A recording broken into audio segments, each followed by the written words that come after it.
was a pretty good one. All right, welcome back to another episode of the Lookout Podcast. Into October now, and took a little break because some medical issues. But tonight I have my older brother, Kaleb Barrett, in. Thanks for joining me, my friend. Man, yeah, thanks for having me back. Yeah, great night on the back of a Cubs win when I thought they might have been out. Yeah, close shave, nail biter the whole way. Man, yeah, right down to it. So repping the Cubs jersey to celebrate. Go Cubs, go. Go Cubs, go, man. I'm pumped.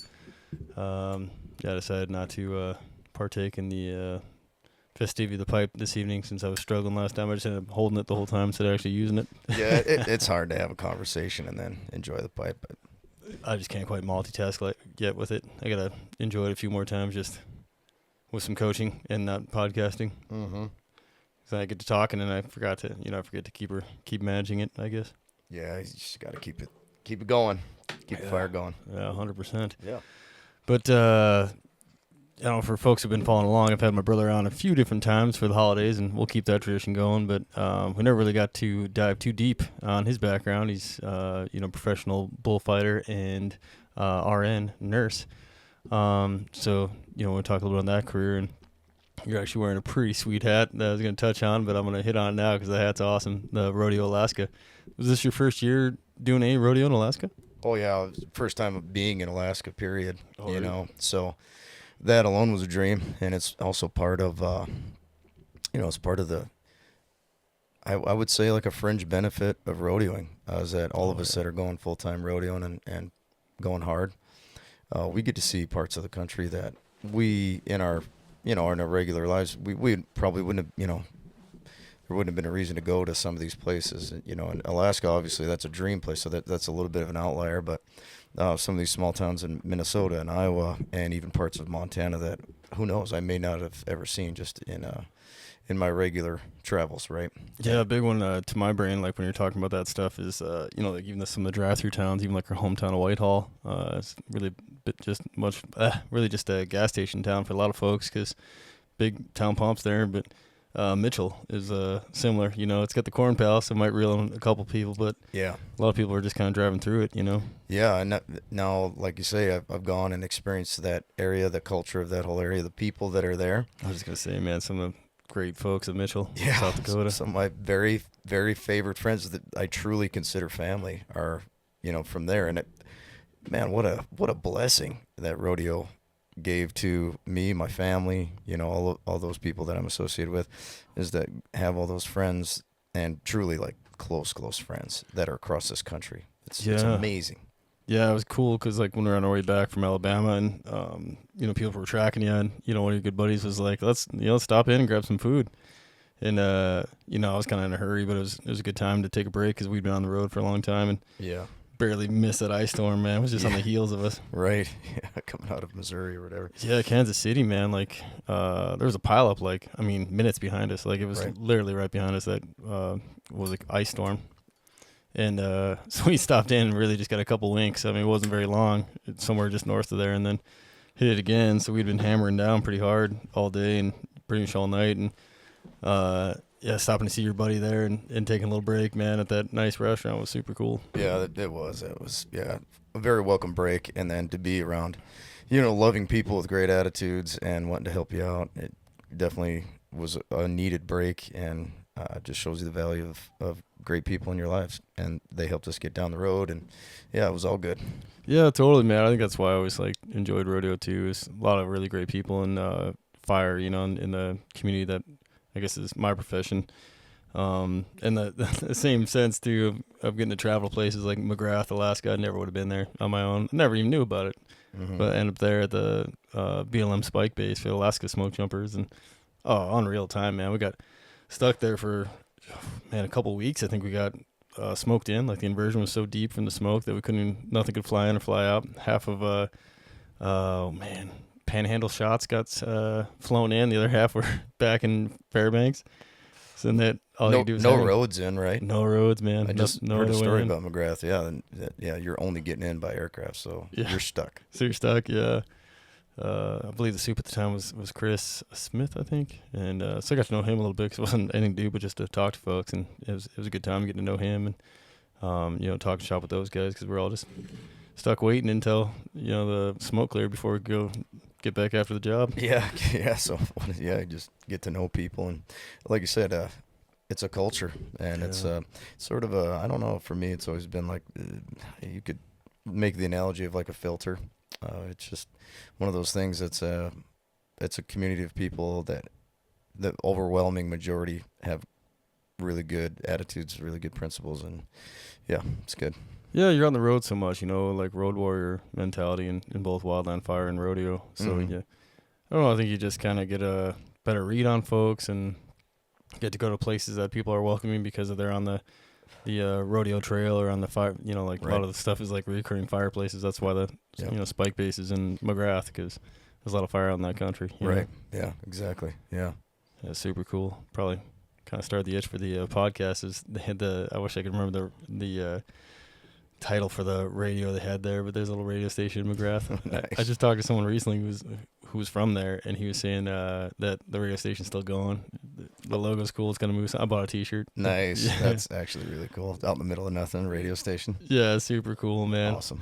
Yeah, I think they get some interesting cats coming through because of the airstrip right there, and then they interview jumpers and all kinds of fire folks that come through that want to feel like they want to get on the radio. Not really interview; they mostly just like guest DJ, but it's still pretty cool. Where is McGrath in North Country in Alaska, or it's up by Fairbanks? You said. Yeah, I think like due west of Fairbanks, maybe a little like north. Really? But yeah, it's up. I'm thinking Bethel's or Bettles. I can't remember. I was getting confused, but it's not too far out from the Bering Strait kind of area, or Bering Sea kind of area. Yeah, I was gonna say if you're heading west, that's from Fairbanks. You're getting pretty close to starting to get into the Bering Sea and that. Yeah. I mean, Alaska's so big. That's mind blowing. Yeah, it's so big, but it's weird. It's such a small world. I mean, you're up there and you ran into a bro. Yeah, bro. Rookie out of NCSB, man. Yeah. Straight up Winthrop guy. I'm like, what? Yep. He's like, yeah, I'm about to blow your mind. And that's the power of visiting with people, So wild, just going on a jog before a rodeo, loosening up the legs, run into the airport, nobody cares, just a little sign there that says, behave accordingly, don't do something stupid and get out on the runway or anything like that, and be smart around aircraft.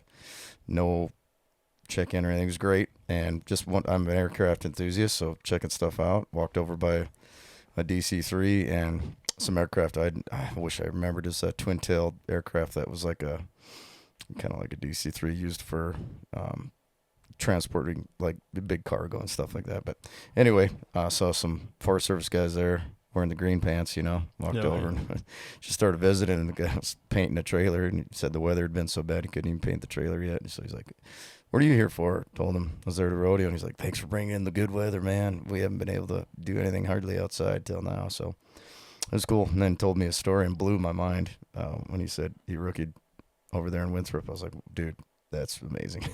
That's crazy, man. Yeah. Yeah, that small world stuff, and just that the amount of smoke jumpers that and just fire folks in general that just kind of scatter the wind, and they're adventurous types. They end up in middle of nowhere places, I think. I heard if you go down like Baja Peninsula in Mexico, there's a lot of fire folks down that way. Oh, nice. Yeah. That's cool. Yeah. Just people getting their getaway spot down that way. Yeah, living with Andy Dufresne down there. Yeah, that's true. I can't remember the town, but I can picture it. Yeah, I mean, the first time I heard about that too, I think maybe I told the story in the podcast, was there was a married couple I met in the Bob Marshall Wilderness, and they're kind of doing the same thing we were doing. We were patrolling around to assess, how fire resilient some structures were going to be, gotcha. like some of the cabins and stuff, and what they needed. Like they're building kits somewhere like in Augusta or Shoto, or maybe even in Missoula for like quick deploy, like Mark III pumps, wrap for the cabins, sprinkler kits. So we were going around assessing, like, how much hose we need, like how much wrap you think we might need. Mark III was kind of the just, general pump I think they're going to throw anyway. So it's like, you need, the old saying, 1 Mark III is none and 2 is 1, with, a lot of mechanics, things like that, motorized things are, said that, the same saying. So you always order 2. So we were just coming with a list, but we're hiking, and then this couple comes up, and I didn't know who they were. I didn't know they were married or anything at the time, and they had the little tiny pack string, and they're on horseback, and I was like, I gotta know, like right away I was interested. I'm like, I knew they were from the Forest Service because they were talking to other Forest Service guys that were with us, and I was like, what do you guys do? Like, I don't know anything about this. Like, this looks awesome. And they're super happy, and they're a married couple, just a couple seasonal GS5s at the time, I think. And they're patrolling and, like I said, doing the same thing. And also, like, Cool. doing some fire prevention, making sure there wasn't any campfires left or anything, and patrolling the cabins. And they did that in the Bob Marshall and the Scapegoat Wilderness. And then in the winter, they had a little place in Baja. So I think Cool. they had a cabin in Augusta, a little tiny place. And then they'd stay there during the summer and into the late season a little bit, and then buzz down to Baja and surf and hang out and get some warm weather. That's cool life. I was like, damn, That's that's cool. You guys are living it. Yeah. Best of both worlds, man. Horseback and then surfing. Man, what a great contrast. That's phenomenal. I was like, I'm so jealous. Yeah. Yeah. Oh, yeah. And that was at the time where I just had my dream jump into the Bob Marshall Wilderness, but that just shows you, man, there's always something else, you know? Always. Someone else is doing something cool too, and Yeah. I roll up on them, I'm like, whoa, this is one of the coolest lifestyles I've heard of. Yeah, that's really cool. Yeah, man. And speaking of like cool opportunities, what do you think is the top rodeo besides like the NFR? I think everyone knows about the NFR, but then I don't know, like to me it's like Calgary Stampede maybe. I don't know what's next on the list. Man, I think that's you'd have to look up maybe. So there's a couple factors. It's going to be like each rodeo has their own personality. Yeah. And their own home flavor. Yeah, and they do certain things differently according to sometimes the region or what they feel people are going to enjoy being a part of. And going to a rodeo is definitely, you're going there for entertainment, but you're also going there to be immersed in the culture. And rodeo is so big right now because it's so honest. You can't fake anything out there. You just can't. Like everything's raw. There's no way to cheat. And if you do cheat in the rough stock, you're probably going to die. Yeah. You know, so you're just going to get yourself obliterated. And if you try to cheat in, you know, most of the timed events, like, I don't know how you're going to get away with anything without getting penalized with the barrier or, you know, having a non-qualified run, you know? Yeah, totally. So there definitely is that. And I think people really are craving what rodeo brings. But to answer your question, you know, it really... There's some huge ones that go on, like Cheyenne, right? The Daddy of them all. Cheyenne. I mean, even Garth Brooks, you know, singing about it. Yeah. You know, a lot of country songs are about Cheyenne, you know? Yeah, I think, Cheyenne has a lot of history, and it's been around forever. Pendleton, maybe, I don't know. I mean, Pendleton is its own experience. Yeah. Most rodeos are shooting for a 2-hour experience because that's what they know people's, you know, attention span maybe, or you know, how long people are willing to hang out and sit in the stands. Yeah, it's a time commitment, you know. Yeah, for sure. And you're there, you know, with your family after work or something like that, or on a weekend, and you know, 2 hours is what people are usually going to tolerate. Pendleton, that is expected to be a 5-hour rodeo no matter what. Like, that's what you're there for, but it's a different experience. Pendleton's got the grass, there's a powwow in the middle of it. The queens have to jump a little fence in order to get in and out of the arena, and they're not allowed to even work the event until they qualify on a horse to be able to jump the little knee fence that's out there. Oh. The bull fence, like the fence for all the rough stock, is just a bunch of PVC pipes with some little kickers to keep them out. So bulls break out of them and break people's hips all the time. Wreck people. Like, everybody sits out in the infield old school style, the bronc riders and stuff. And anybody that is really a contestant or part of the rodeo, they can go out and sit in the infield during the rough stock event. So you see videos of people scattering when a horse gets out or a bull. And then I think they have something like 8 to 10 pickup men out there. It's that big. Yeah. Everyone gets to be part of the event. Yeah, it's everybody. Yeah, you're in it. So yeah, I mean, Pendleton's got its own culture. Cheyenne does. Houston, San Antonio.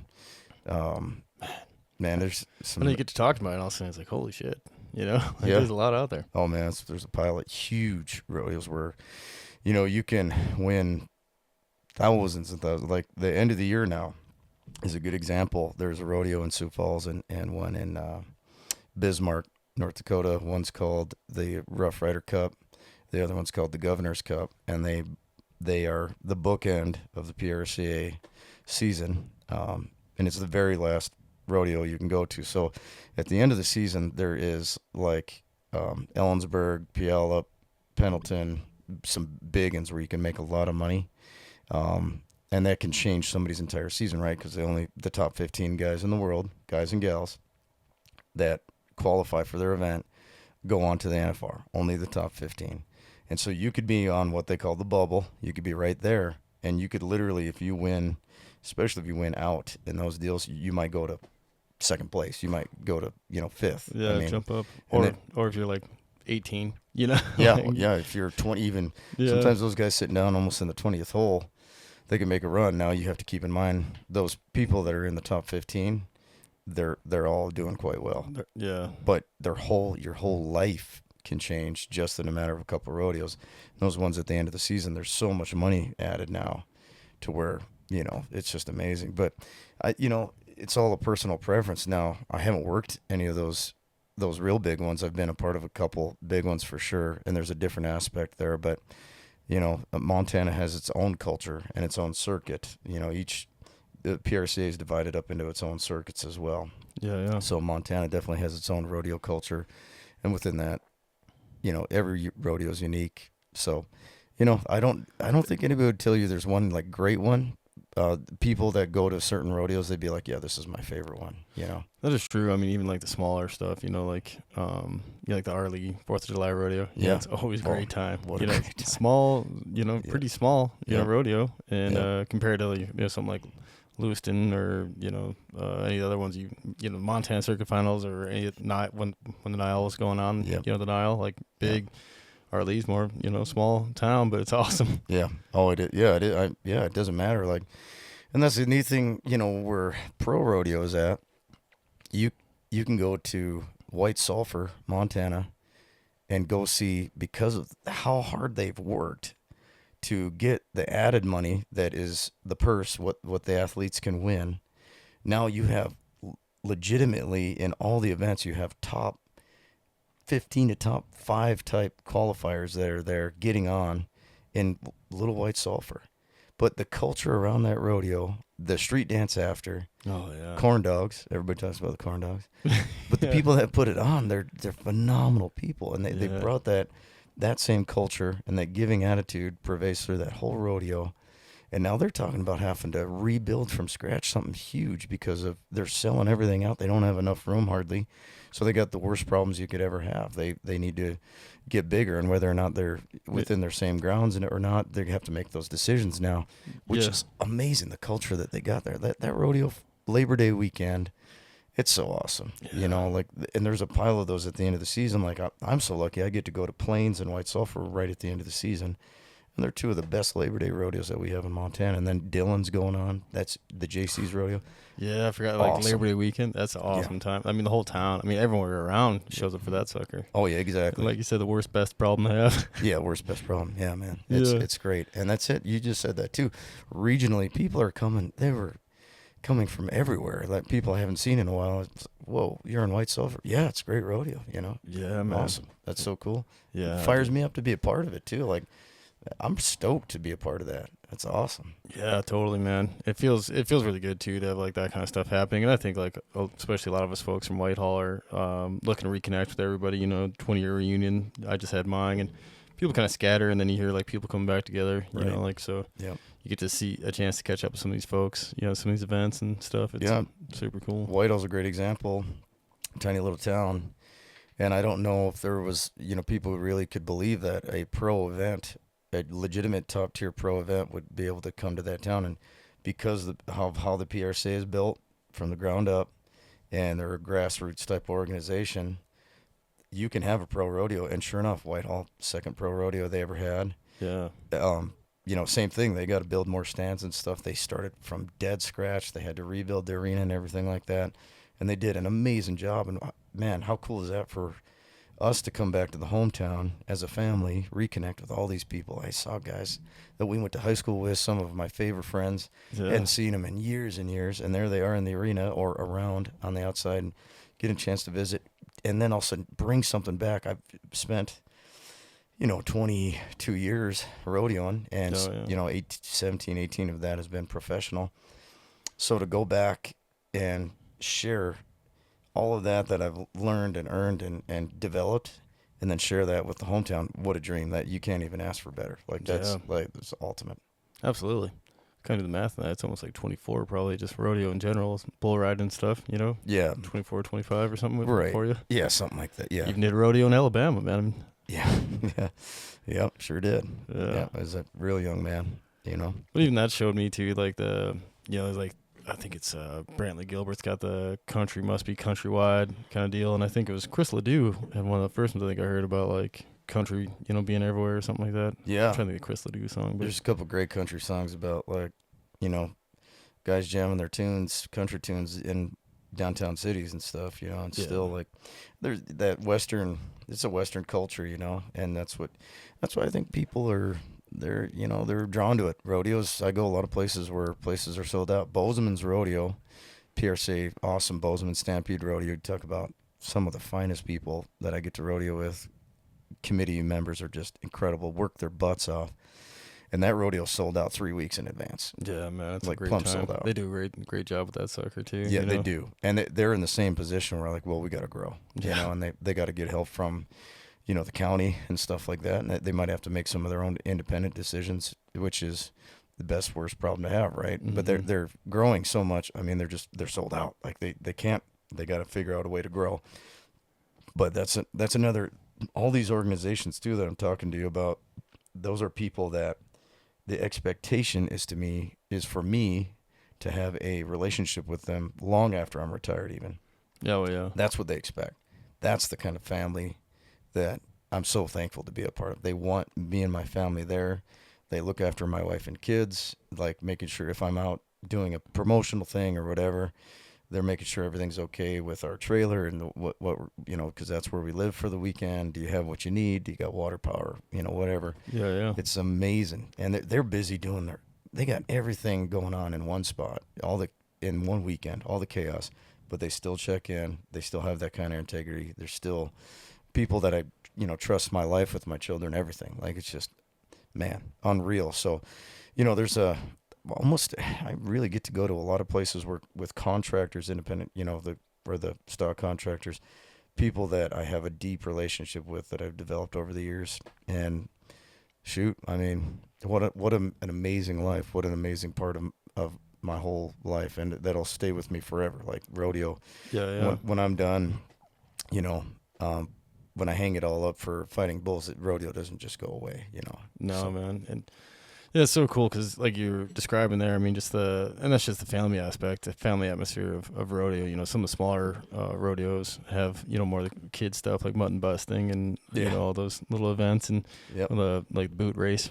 Yeah, is that what it's called? Like the boot race? Boot race, yep. They do the boot race, yeah. Yeah, it's always good. And I don't know why you're not getting more action out of that thing. I guess as far down as she goes. Oh, no, it's all good. But it's also a really good sign because, you know, some of the rodeo grounds, and most of me just tagging along with you when we were in junior high even, when you started. And some of the rodeo arenas, man, were looking a little rough and kind of seemed like rodeo was not doing so hot back then. And maybe it's just perspective of being a kid. But now, I mean, I don't know, maybe it's just that you've gotten bigger, so I'm going to bigger events. But it seems like everything's grown so much. I mean, even, you know, the Montana Circuit Finals, I've been going there for however long you've been working that rodeo, you know, and it's like, it's always been busy, but the last few times, I mean, they had to add that little like live seating area behind the bleachers so that people could buy tickets for that, which you're just looking at a screen next to the rodeo, you know, like, but one to be there. The atmosphere. Yeah, exactly, man. It's people that they plan on, you know, there's groups of people that I know from.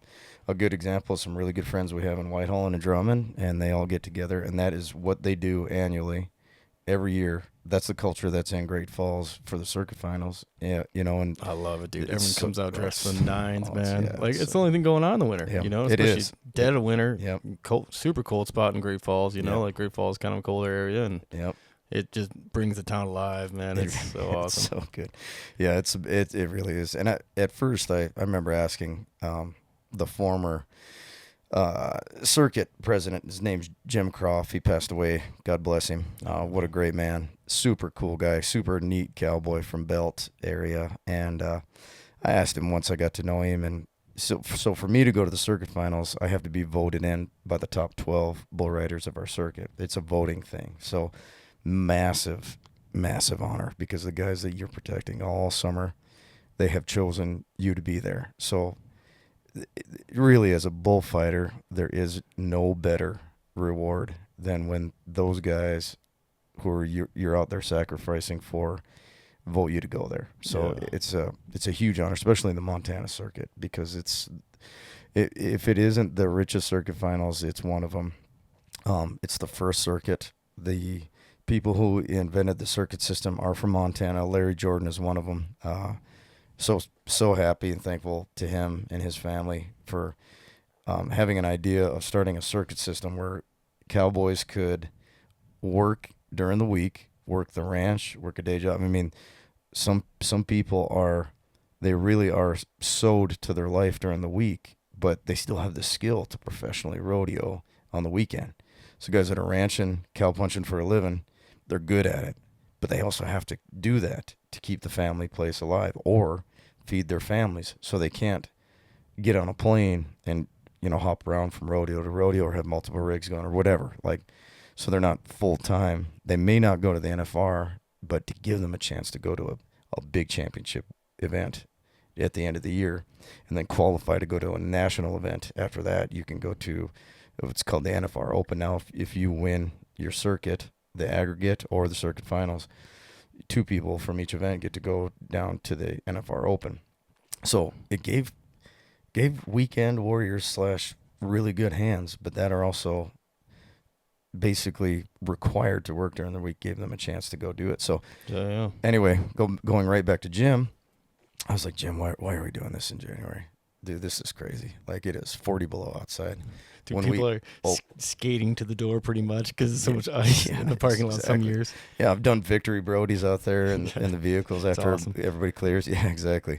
Parking lot is full of people, full. You can't get any more people in there. And if you haven't been to Great Falls and you were to go to the state fairgrounds, there's the Four Seasons Arena, huge parking lot. They bring high school graduations there, the big high schools. And, they have a rodeo in the summer there, but that parking lot is huge and it is full. But it's so darn cold there, they'd open up the back door to let in the stock. And somebody was like, man, I didn't know they brought a fog machine here to the rodeo. That's really cool. I'm like, no, that's cold air, man. That's like brutal cold air. That's rolling in from the back where they're loading the stock. Yeah. Stock's covered in snow and ice on their whiskers and stuff as they bring them in. And guys telling me, man, one of the contractors that I worked for, I asked him how his drive-in was, and he's like, Kaleb, I never thought I'd ever see the day that on every axle on the semi, I had to have chains, including the steering tires. He said I just about was down in the ditch, so I had every axle that I had chains on it, or else I wasn't gonna make it. Jeez, I'm like, woo! But that's the commitment to get there too. Yeah, man. Because it's that good of a rodeo, and they get paid for it. We all get paid pretty decent. It's like having that mission. Nothing's gonna stop you. Nothing's he probably had that in mind. Yeah, had extra chains on board for that kind of. Oh yeah, there's a no. I mean, it's a factor, but it's that's a no factor. He's like, that ain't even a problem. I'm getting there. That's the thing. Probably been through worse too. Oh yeah, exactly. Especially some of them guys up by the Highline, which he was from the Highline. Yeah, there's no doubt that he'd already been through that, and or worse.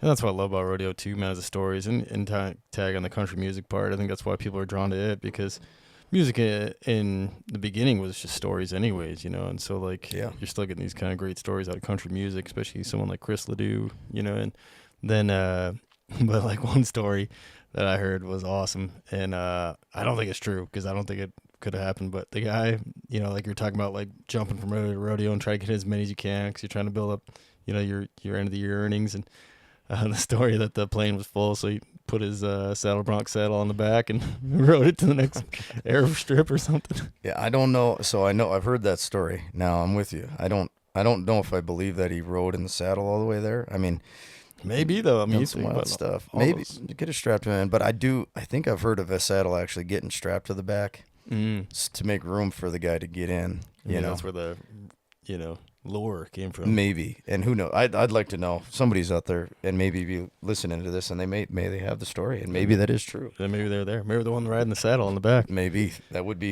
be awesome. Well, yeah, because think about the crazy stuff they do back in the day, man. There's a lot more wing walking and just casual things. Aeronautics and aerobatics was a real deal. Yeah, I saw a really cool video not long ago of this gal who was like one of the best wing walker type folks, and I think she was a pilot too. But one of the tires got wrecked on this biplane, and it needed a new tire, like a full tire, because the rim was like gone too. And Okay. so I don't know. I mean, must have just buzzed the ground and yelled help or something. Something like, they rally up. She gets a tire on her shoulder. They load her up. She's just hanging on the wing, and then they get close enough to pretty much touch. She walks out, jumps on the other wing, changes the tire, jumps in the back, and the guy lands. Whoa. It was badass, No man. I mean, she's way. like dangling by like the strut or whatever, that's hanging underneath, and just like putting this tire back on and just look cool as a cucumber, man. I can't believe they had footage, black and white footage of it. It's super cool. But like I said, it seemed to be more casual, like that kind of stuff back in the day. So who knows, man? Maybe they're doing some little puddle jump thing. Yeah. Like, well, hold on. You never know. Yeah. I mean, they're yeah. Safety and or restrictions and the culture, is just better, different, harder, like tougher people folks, were just man. tougher. Yeah. They just, so, I can't, that's why I say I cannot discredit it, but also I don't know. I don't have full confirmation about that. Yeah, man. And it's kind of like Bigfoot to me. Like, I don't think Bigfoot exists, but I want him to exist.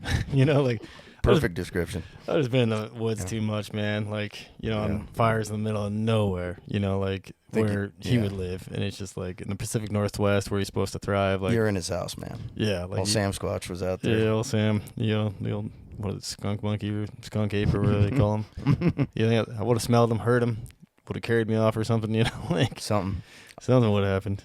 I hear those Appalachia stories now too. Yeah, maybe that's where he's at. Maybe that's where the hope is. Maybe he's out there on the Appalachian Trail, scaring people. Yeah, maybe. Yeah, I mean, who knows?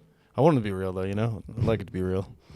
Yeah, like you said, you probably don't think he is, but you want it to be. Like if there was confirmation, you'd be like, yes. Yeah, totally. Yeah, I'd be pumped. Yeah. Like I don't know why I didn't see him, but yeah, and there's so many different like spin-off stories of that too. So yeah. Yeah, like the rodeo stories are just amazing, man. And then the culture, you get to meet so many folks that were just like legends in the sport. Like even like having Buck on, Indian national final rodeo champion a couple times, and like just super cool, man. Because I didn't really know what the Indian national finals rodeo was until I was a little older, and then I didn't meet anybody who was a champion until Buck, and then seeing his belt buckle. And it might have been us the first time because I've known him we've known him, but I've been him through you, known him for quite a while now. And I remember him, so I think he was just getting back the first time I went to the gym, or one of the times, I guess, and, showing his belt buckle to us. And I was like, man, that is the coolest belt buckle I've ever seen in my life. And, probably one of the definitely top 3 rankest buckles I've seen. It was cool. Yeah, it was awesome, man. Yep. And that's another thing that's super cool, like a trophy that you can actually use. And it looks cool, and it's not like taking up, a whole bunch of room. You can display a bunch of belt buckles on a wall or in like a coffee table or something. Yeah, there's that's something that I've had some really cool mentors in my rodeo career. Al Sandvold, Denny Halstead's another one that really took me under his wing. We used to share a booth in Vegas at the convention together. And still, he's helped me out with my business. Just, talk to him all the time. He's a really prominent rodeo entertainer, rodeo clown, barrel man, great barrel man. Gets in the barrel and helps us out. But, he hit me with a lot of wisdom one day. We're just visiting down the road. Not sure if it was some downtime. We're just talking about the value of rodeo and the experiences of our lives and how it's enriched our lives, what it's done to change and really create who we are, and how thankful we are for it, and how it's kind of funny. Like at the end of the day, it's a lot like a lot of sports. People may or may not remember you, and when you leave the sport, Denny was like, "Man, here's what you got at the end. You have photos, you have buckles, and you got your friends. Those people that you developed a lifelong friendship with." He said, "That's it. At the end of the day." He said, "We're not getting rich doing this," and a lot of us really aren't. And even if it looks like they are, the amount that goes into their equipment, their stock, their travel, all the expenses. At the end of the day, it's really hard to to be wealthy in rodeo. It's it's not exactly a myth. I mean, there's the elite guys. They're starting to do it, especially now that the endorsements and stuff are starting to get better. People are treating it really like a top tier event. Like it truly it's got a following. And so now some of the bigger companies are coming on and wanting to endorse guys, which is great. But at the end of the day, Denny, the wisdom is there, and he was dead right. Like that, and it got me all the way to my soul. Like, he's right. You got pictures, you got buckles, and then you got your friends. Yeah, man. Especially like in anything, there's always gonna be a next person up, and like, oh yeah, always. No matter what you do, even in fire, sports, like someone else is gonna come along, and you know the season starts over the next year, whether you're involved or not, So it's like, yeah, that's same. Exactly. Or, how many people can remember who won the Stanley Cup last year or the Super Bowl, unless they were your team? Some people don't even remember, like. Yeah. I got to think about it, if it's if any of those, Yeah, some people don't even. Had a great experience where I wish I got to go actually meet him. I saw him at the rodeo. I had a bunch of friends go meet him. And those jerks didn't tell me he was there because I'd love to meet him. But Drew Brees was at the Big Fork Rodeo. Oh, man. Big Fork, Montana. There's Drew Brees. No way. Awesome. That is so awesome. Everybody's like, oh, he's such an awesome guy. He's just like how you would think. Like when he did his interviews, he's super cool, very approachable. And I'm like, great, thanks for telling me, guys. Yeah, nice to meet him. Love to meet him. Yeah. But so many people are like, if you were to say Drew Brees, the guy was an elite, top-tier quarterback. Yeah, man. Awesome guy. Like, definitely 1%er out there. And a lot of people wouldn't remember who he even played for, Yeah, I'm trying to think, like, who, like, because there's that age gap, right? Like, someone who's probably in their early 30s, maybe not. Definitely, I would say probably most people in their 20s. Yeah. Probably wouldn't know because he was playing for the Saints. God, it's probably been a hot minute now, you know. Sean Payton was there, and now Sean Payton's coaching the Broncos, and he's been there for a minute now, right. I think. Yeah, Yeah. So it just is, like you said, it's next up. The season's going to happen whether you're there or not. And I think that's the humility you got to have, too. It's like, I'm so thankful for the opportunity, but when I'm gone, the show goes on. Yep. And it's okay. It's good to accept it and realize, it's good. I'm glad the show goes on.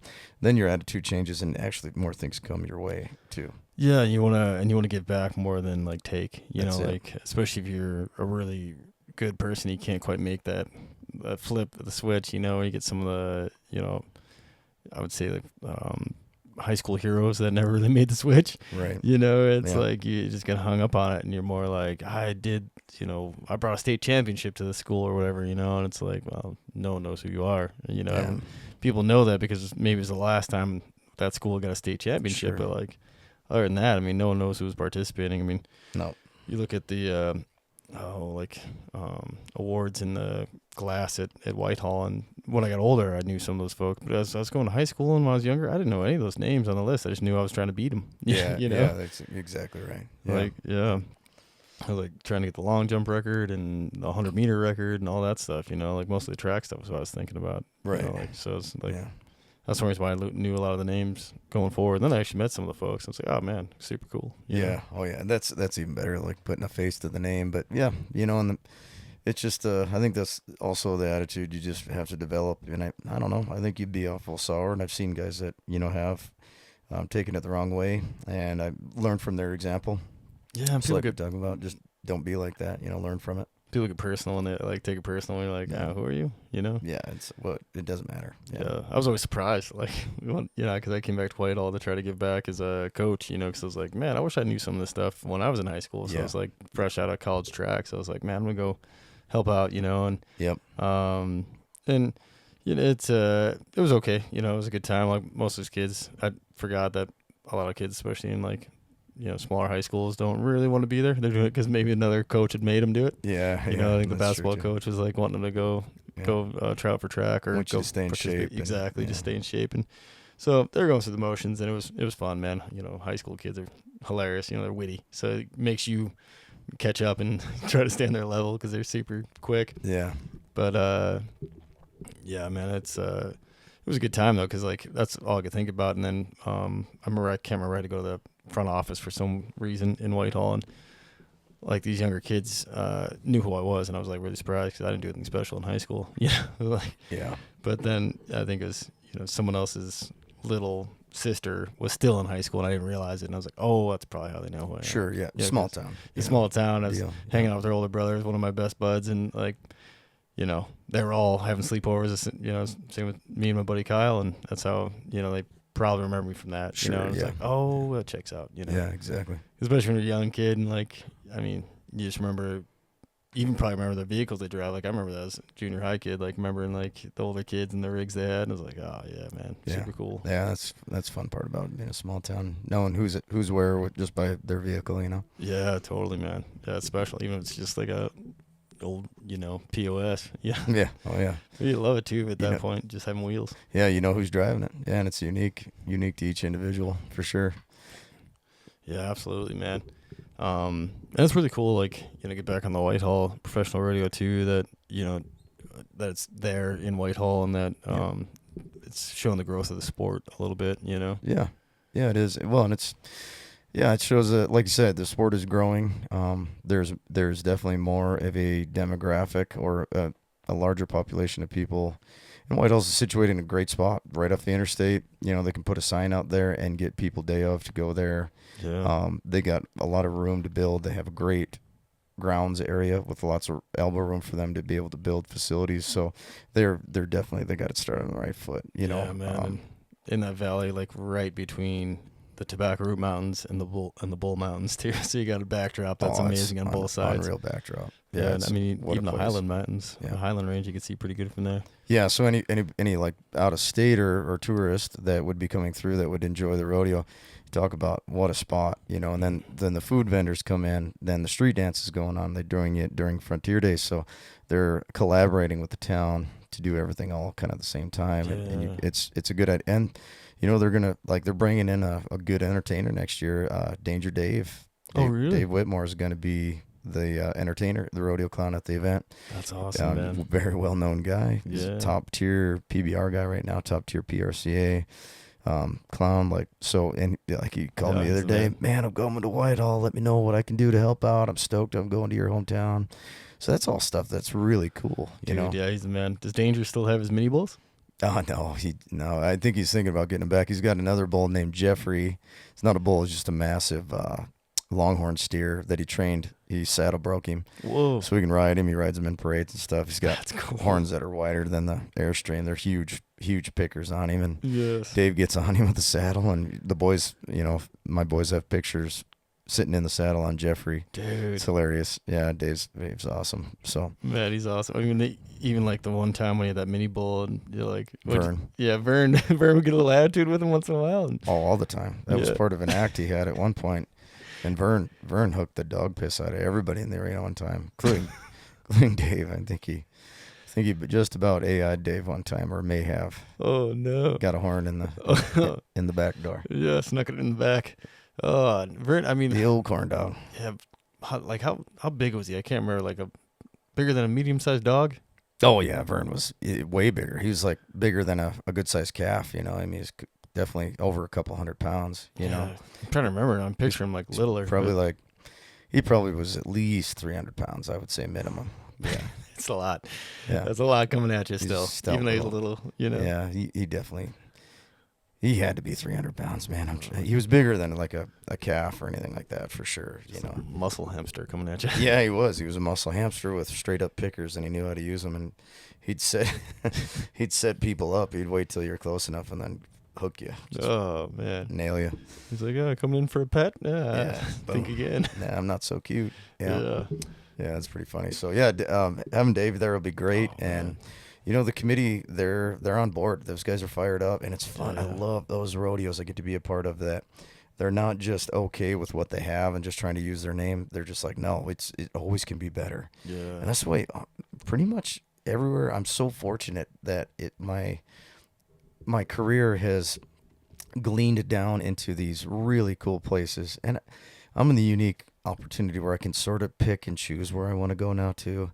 Oh, yeah. There again, it's the same aspect. Like, we're not getting rich off of this. I do have a regular job I can go do. And if it's going to be something that is really unenjoyable for me and my family, then why would I go do this? It's not enriching any part of their life, my life. So, and rodeo's so family oriented. I'm bringing my wife and children with me.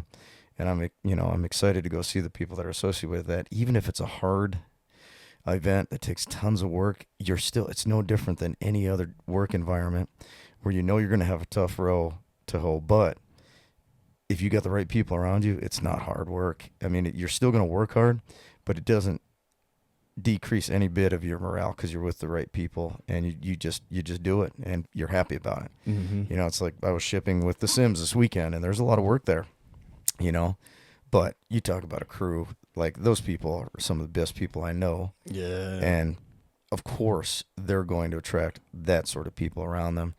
And man, you talk about a blast over the last couple of days, helping them ship and process cows and, get through the herd for the season and get a chance to be in the saddle for 2 days straight. And oh man, just awesome experience. So it's no different, right?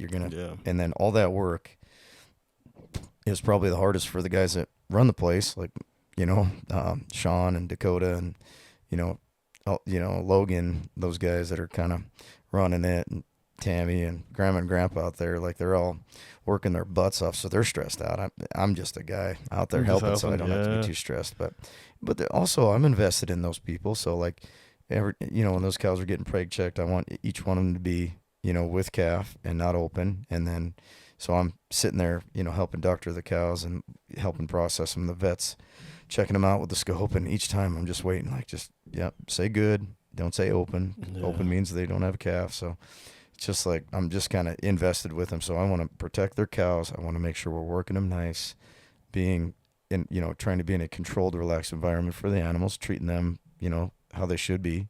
Yeah. So yeah, it's good.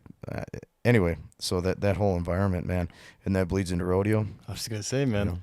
Yeah, the family atmosphere of that and helping out your neighbor, and then roots of rodeo, really, yeah, that's where it came from. Yeah, and the only experience I have that's close to that is branding, helping out with some brandings, and sure, it is awesome, man. And like even when we were young, more like surprised, like going and helping the neighbors or whoever with the branding, and like getting in there, and like you said, it's hard work, and like it's real fun when you're with an older rancher and he's talking super trash to you and like making you feel like a wimp, and you're like, so good, dude. Especially when you're young, getting your ass kicked a little bit by a calf. You gonna let that calf do that? It's fun, man, and it's a good time. Yeah, and like you said, it's hard work, but with the right people, man, it's fun work. And then the reward of getting a good meal afterwards. Like I wasn't expecting anything in return. I thought it was just like being neighborly, and then all of a sudden, someone's been whipping up some food all day long. Like feed you, take care of you. Yeah, super thankful. Yes, they mean it. Yeah, and send you away with a full stomach, man. Like that's more than enough. More than I could ask for. That's all you need. Yeah, all you need. Exactly. I could go do that all during shipping season, all during branding. The chance to just go be there with friends, be on a horse, participating in the Western lifestyle, and then, like you said, all the payment in the world is just a good hot meal, man. And like a really good meal. Yeah, it's just hard to come. Busy lifestyles anymore. It's hard to have a good home cooked meal like that. And you find them out there. That's you do, man. Yeah, all the ranchers, they're still doing it old school, man. Eating, the stuff they're raising. So exactly. That's what makes it so good. Good hearty stuff that has to fuel them through the day of hard work. It's physical work. It's hard. Takes a lot of mental and physical fortitude to be ranching. Like it's not it's funny, this romanticized idea of farming and ranching is kind of funny to me, especially when you're around it. I mean, and it carries with it. I mean, there is amazing opportunities there, but it's not opportunities, but amazing lifestyle. It really is. But you got to earn that lifestyle. It's not just sunshine and roses, and there's basically no time off. No, man. Yeah, there's no such thing as weekends. No, not on the place. Doesn't sleep. No, and that's where you got to hope your family can help you for a little bit, and you go do other things. And yeah, it's funny. The Scarecrow Festival this weekend, I was talking to a gal, and we were just talking about like football, and Florence is like the big like the more competitive school for sports, and right. I can't remember what we were talking, like if our kid went to Florence or Stevensville or one of the schools, and they were playing someone more up on the High Line from a ranching community, and because I think someone was talking about the long drives, but she was like, Yeah, we went and played those kids, and they're all throwing bales. You know, like Oh yeah. they just got done, you know, clearing the fields of hay. You know, Corn so fed, ranch raised, yeah, she's dirty like, tough. yeah, she's like, Yeah. ooh, it was a different game. Like Yeah. those boys were a little different size, a little different strength up there in the high line, and I was like, oh yeah, we played Shelby. I know what you're talking about. Oh yeah. Shelby, Baker, Fairfield, Yeah, Baker. Fort Yeah. Benton. You get involved there, like this is a different Benton, different animal. You know, those teams, and those were the teams when we were.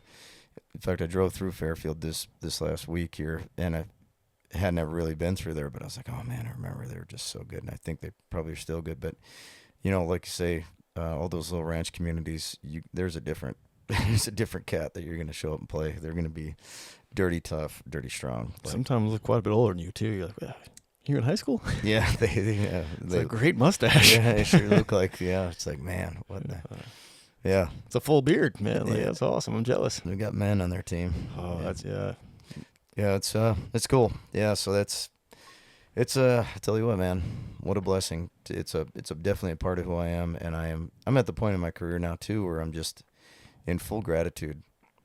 I'm just so thankful for the opportunity that people, you know, that Joel Davis yeah. gave me a rope, that Tim O'Donnell took me under his wing.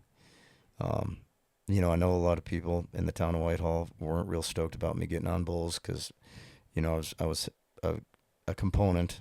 You know, not any kind of major component of our teams, but you know, I did well in track. I was gonna say, and you only have 5 seniors on the football team. Yeah, you know, like everybody counts. Yeah, everybody counts. It doesn't matter exactly. It doesn't matter how good or whatever. Yep. But definitely the town that is invested in their sports, which they should be. I love it. I love that culture. They were not real stoked about me, you know, getting on bulls, and like our rodeo coach Tom Wheeler. Also, our shop teacher, which is awesome. Yeah, shop teacher, right? Shop teacher, great teacher, man. One of the best teachers I had throughout my entire scholastic career, all the way into college. Like, he's a special person and truly invested in his students, truly cared. And he kind of helped me rodeo and not exactly announce that to the town until, you know, I won a few or got wrecked, and it was unavoidable. You're just going to see why you got 2 black eyes and stitches in your face. Just getting on bulls, you know, people weren't really stoked about that. But people, you know, Caught a horn. Yeah, exactly. You know, and I had coaches that were willing to work with me. You know, Mike Bettiola was just like, hey, let's just make a deal. Let's finish out track season. You've already qualified for state in rodeo, right? And I was like, yeah. And he knew it. He understood the rules. He was a sportsman, you know? Yeah. He knew. He's like, just commit to track, and then you can go to state and rodeo. And that'll be fine. I was like, yeah, that's completely reasonable. I didn't go to divisionals rodeo that year, which I didn't have to. I was going to state already. So I held off on that, went to state track, you know, did as well as I could for Mike, which was good. It was complete compromise. Yeah. But no, I mean, without all those people that I mentioned and more, there's more that I know I'm not saying that have been massive mentors in it, but they've shaped.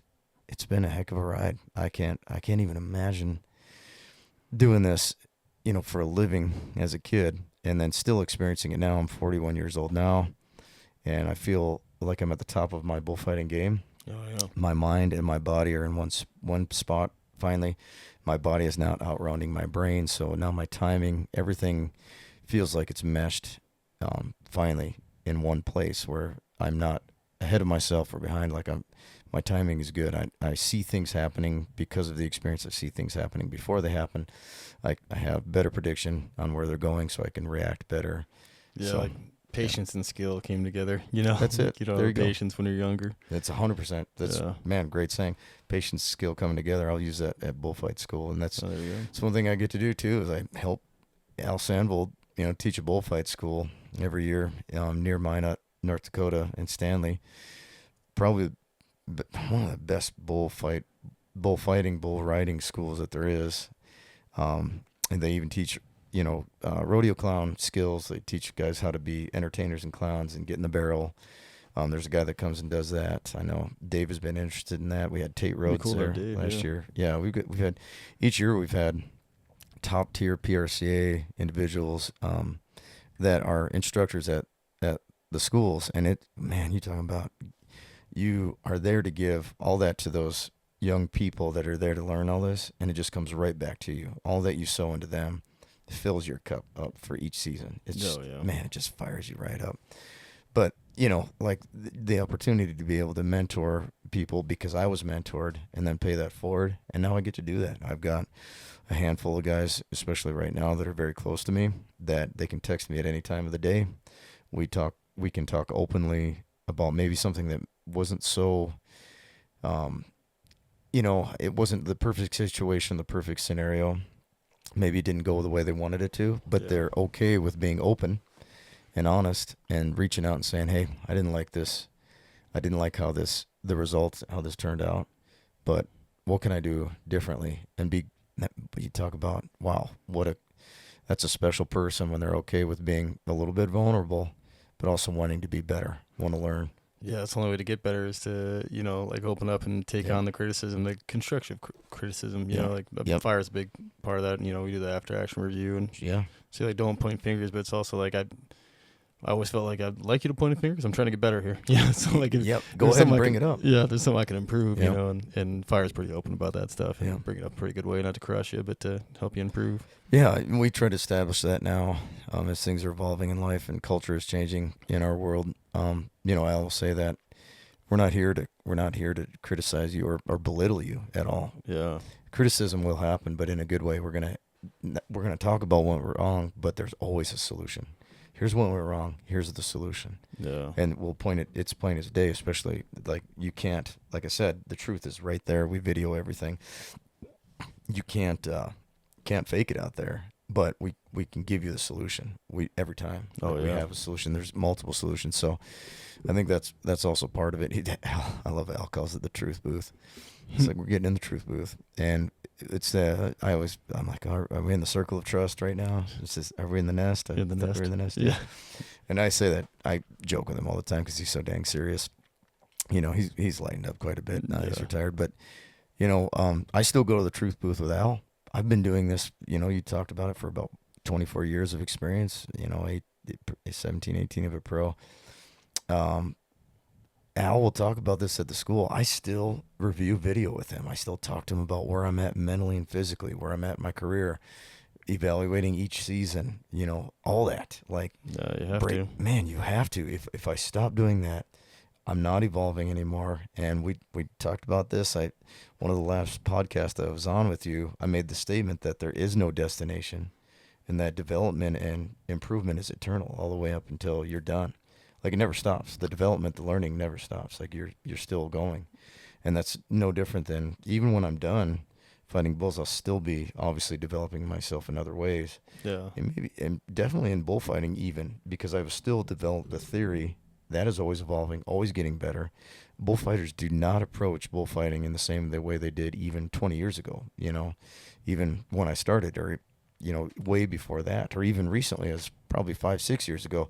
Bulls are evolving, riding changes, riding styles, equipment, ropes, everything. Like bulls have changed exponentially in the last 10 years where like it's buck off rates went from, you know, bull would buck off guys maybe 30% of the time. Now it's like bulls, there's a lot of bulls that don't get rode maybe one time a year. Because that's specific breeding, right? Like they're just breeding it just for that event, and so they're athletes in their own right. They truly, they have those bulls. Their worth is well over 6 figures. Most of them now, especially top tier like NFR bulls.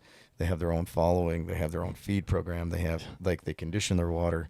They're smart. Oh, they're unreal smart. And the myth that rodeo animals are treated poorly is such.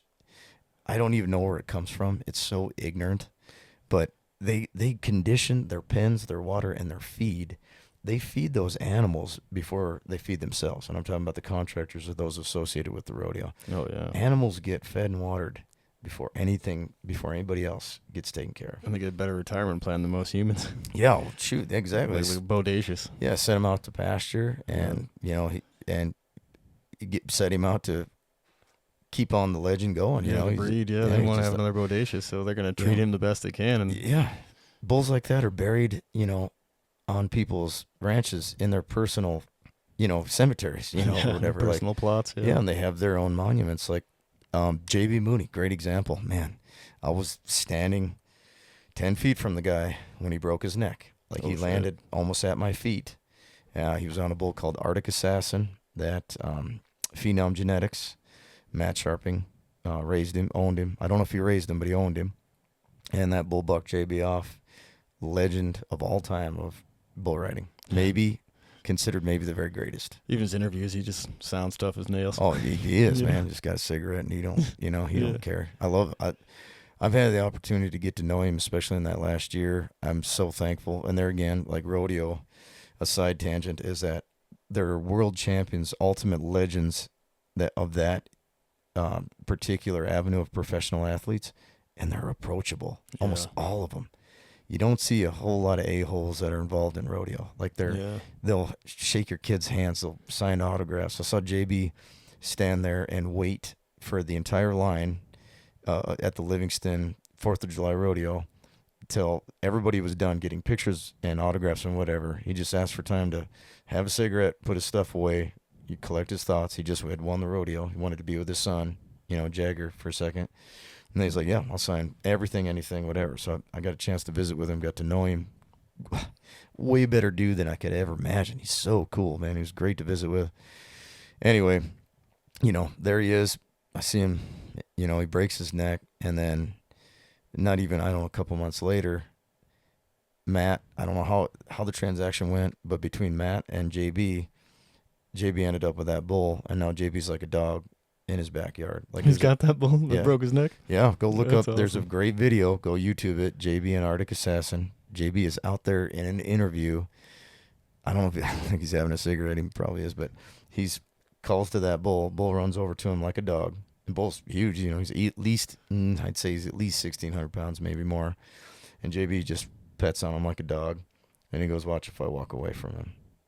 He won't like it. He wants to get scratched on again. So JB walks away from him, and the bull nudges up to him just like a dog and wants to get scratched again. That's so awesome. And he's like, he's going to live here forever. This is where he lives his life out. That bull ended the greatest bull rider's career, and that's how JB treats him. So that's all you need to know about rodeo. Yeah. If anybody talks to me about like how animals are mistreated, that is complete bullshit. Yeah. Complete. Absolutely. It's a total fallacy. There's so many myths that aren't true. It's all made in ignorance, just like a lot of negative myths. If you don't know the facts, don't say it. And that's one thing I draw a real hard line on.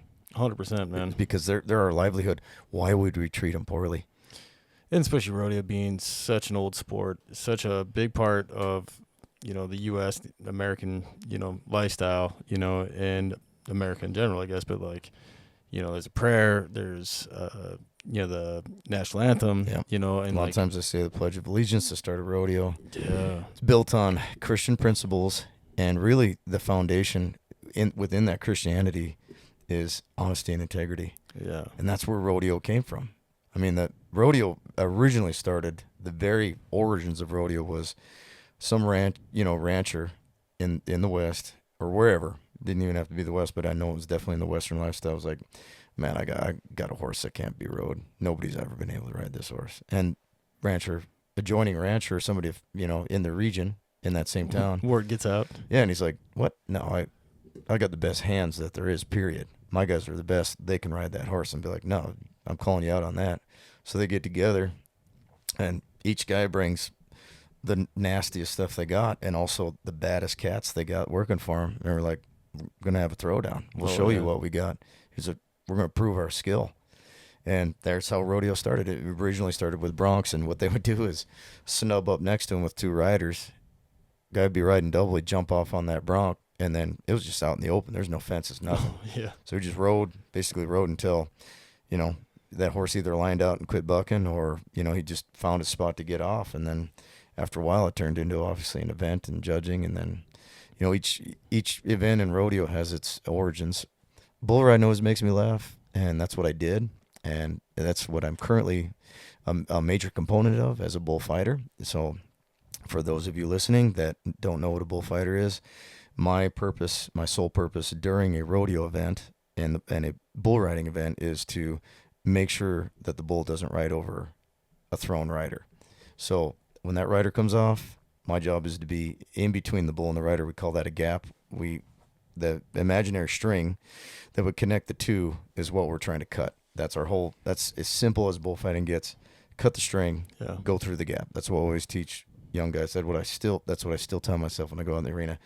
I look at their hips to watch where they're going. It's no different than any other sport. If you watch your opponent's hips, you know where his whole body is going. So I just tell myself hips and fundamentals. If I'm fundamentally squared away and I keep it simple, I don't let my mind get in my own way, it's going to be a good night because I'm just reacting. It's just read and react, read, react.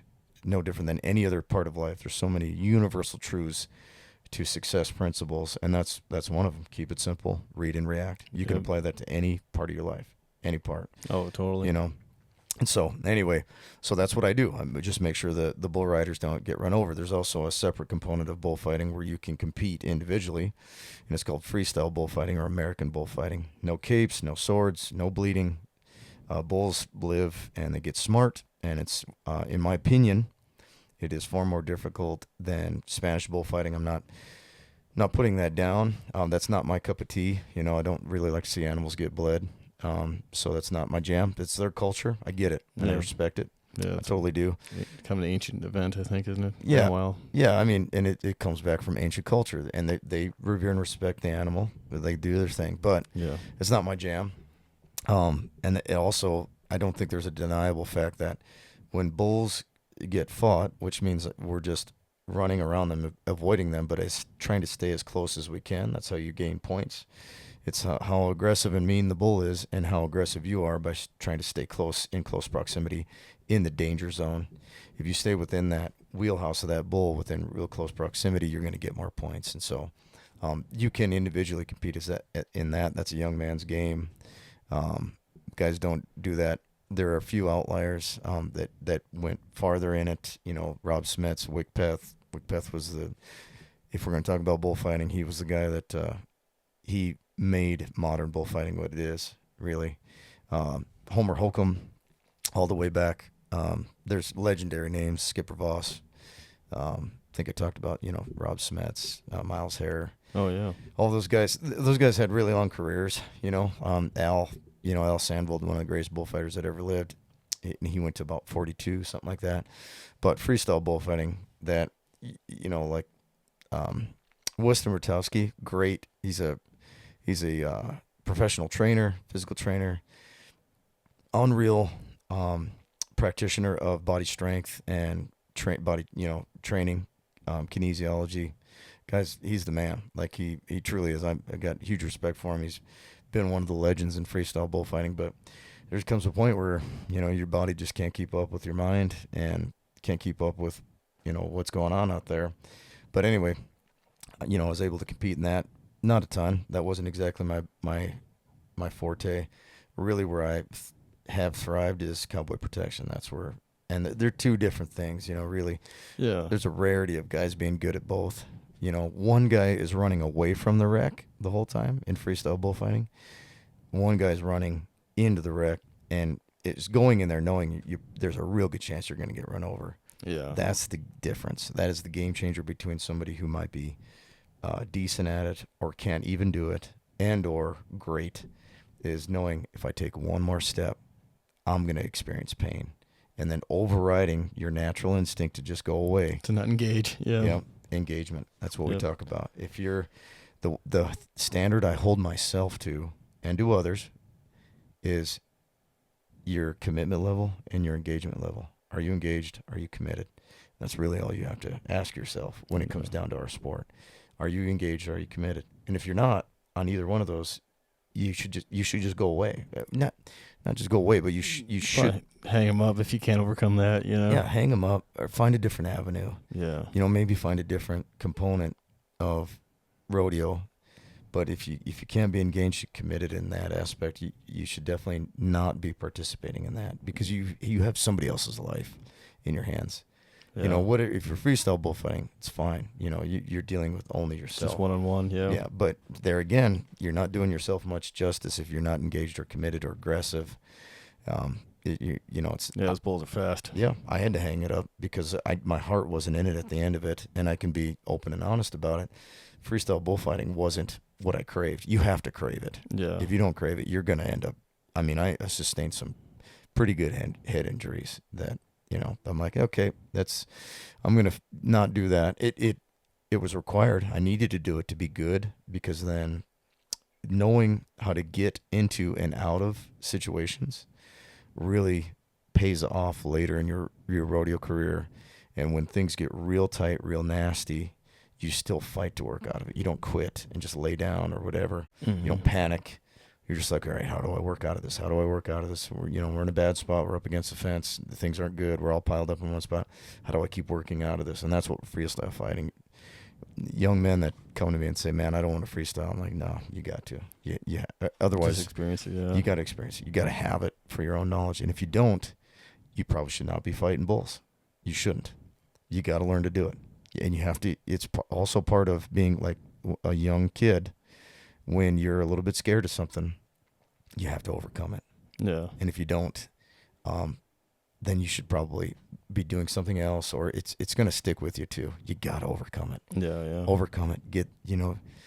You have to prevail over things that seem to be a barrier. You got to. And there again, right back to success principles of life. You're going to be successful. So yeah, it's kind of what I really, my good friend of mine, Shane Clark, we always talked about this through high school, college, and even now.